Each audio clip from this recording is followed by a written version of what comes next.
भागवत कथा सुनने का 5 फल मिला। कितने फल मिले? 5 फल। 5 फल को याद रखना। कौन कौन सा? पहला फल क्या है? निर्भयता। जब जीव भगवान की कथा सुन लेता है तो निर्भय हो जाता है।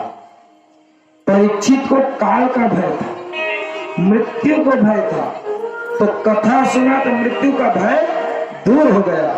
तो कथा सुनने का पहला फल है निर्भयता। दूसरा फल है निसंदेह। भगवान के प्रति जो संदेह है वह दूर हो जाता है। और संदेह जैसे मिटता है तो भगवान के चरणों के प्रति अनुराग हो जाता है। और जब भगवान के चरणों में अनुराग होता है तब जीव को भगवान मिल जाता है।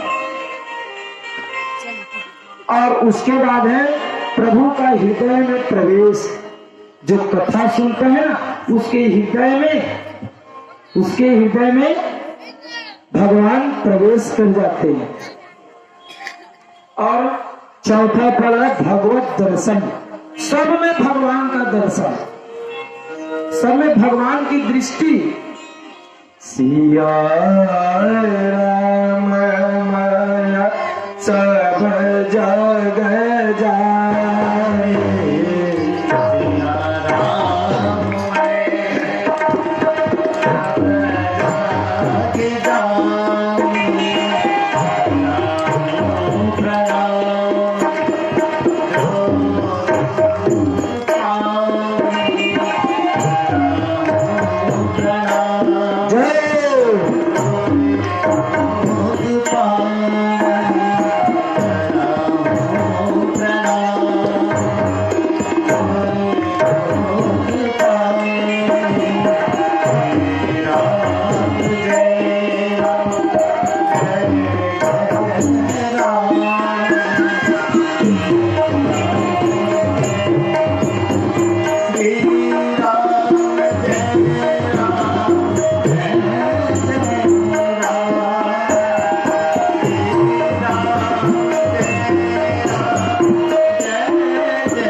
पांचवा फल है परम प्रेम। जीव के हृदय में प्रेम जागृत हो जाना। भगवान की कथा सुनने के बाद प्रेम का उदय हो जाता है। और जिसके हृदय में प्रेम का उदय नहीं हुआ मानो कथा का असर नहीं हुआ। भगवान की कथा का असर नहीं हुआ, इसलिए हृदय में प्रेम उदय कराने का शास्त्र है श्रीमद् भागवत महापुराण।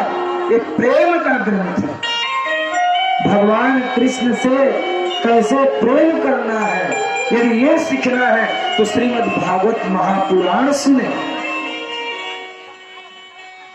और इधर परीक्षित अपने प्राणवायु को ब्रह्मरंध्र में स्थापित कर दिया।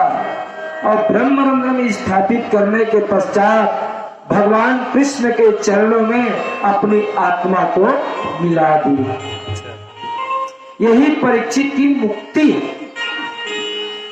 कि अपने आत्मा को उस परमात्मा में मिला देना।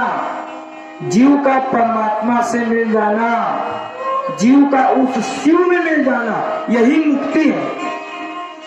जीव का शिव में मिल जाना। और जब एक जीव उस शिव में जाकर के मिल जाता है तब परम शांति पाता है। सुखी न जाने गाधा अजिमी हरि शरण ना एक बाधा।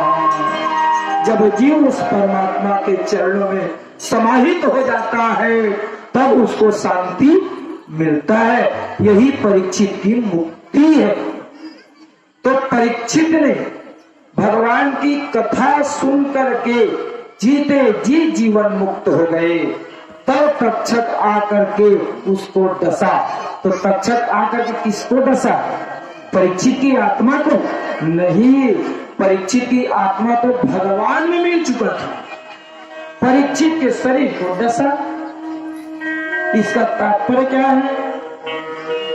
जो कर्म किए हैं उसका फल भोगना ही पड़ेगा। श्रृंगी ऋषि ने उनको जब साप दिया था कि समीक ऋषि के गले में तुमने मरा हुआ सर्प डाला है, इसलिए ठीक 7वें दिन तुम्हारा मृत्यु निश्चित है।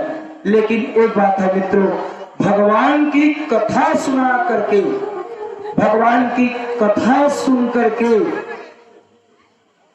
परीक्षित ने अपने मृत्यु को संवार लिया। मृत्यु को टाला नहीं जा सकता। जिसने जन्म लिया है उसका मृत्यु निश्चित है।